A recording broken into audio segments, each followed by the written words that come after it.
kwesinye isikhathi ngiyahlala ngihlale ngikhulume nedlozi kukuhle noma kukuphi ngikhulume noNkulunkulu ngilikhumbuza ukuthi lo msebenzi ngayonikezwa ilona impela ngisibeke nesizathu nekukhomba ukuthi ngisho ngalo ukuthi nginikeza idlozi bese ngikhuluma nabo abantu abadala futhi ngibakhumbuza ukuthi ubani owavuma ukuthi ngichubeke nemsebenzi wokulapha ukusiza abantu ubani owangikhulula njengoba futhi naye kungumuntu oseendlule emhlabeni ngimkhumbuza ukuthi njengoba wangivumela wawazi ukuthi ngizophila kanjani lawulele khona ke vula izindlela phinde futhi ngikhuluma nedlozi la kuphi lasekhaya kubomama ngoba kunezinto eke ngiyifune ngizifise empilweni kujubana abantu abadala basekhe emhlabeni bebaphila kamnandi beba neinkomo beba nemakhosikazi beba nemizi beba nemali so mina ngizoba nenjabulo kanjani empilweni if imali ingekho so konke lokho kufanele ngithule kuphi edlozini so ngihlala ngihlale ngikhulumela nedlozi so kufanele umuntu okhona ekhaya nje manje ongibukene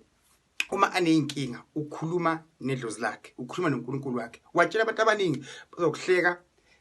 bakubeka amabala kepha once wakhumbula ukuthi lento enginayo ngayiphiwa ngabadala ngayiphiwa uNkulunkulu ngayiphiwa idlozi uyisiphiwo sami masithola kanje la wathi lokho isiphiwo sakho ugcila khona uma usuneyinkinga futhi uma kukuhle ugcila khona ngoba abaningi bakhona ukuthi bagcile entweni uma sebadibana inkinga kuningi engikufisile kuningi engifisa kuphumele empilweni yami ngiyafisa ukufana nabantu emhlabeni wonke jikelele abaphila kahle kodwa ngiyazi ukuthi kufuna ngekuphi emsamo ngikhulume nemsamo ngithethe nawo ngikhulume nawo phinde futhi ngicolise ukuthi angithethe kodwa ngenza ubhlungu phezu kwezinto ezenzakala engingayithandi phinde futhi ngicolise lapho ngikhona kulo ngoba ngeke kube lonke edlozini but ungabona ukuthi urongwena ngibukele khona ekhaya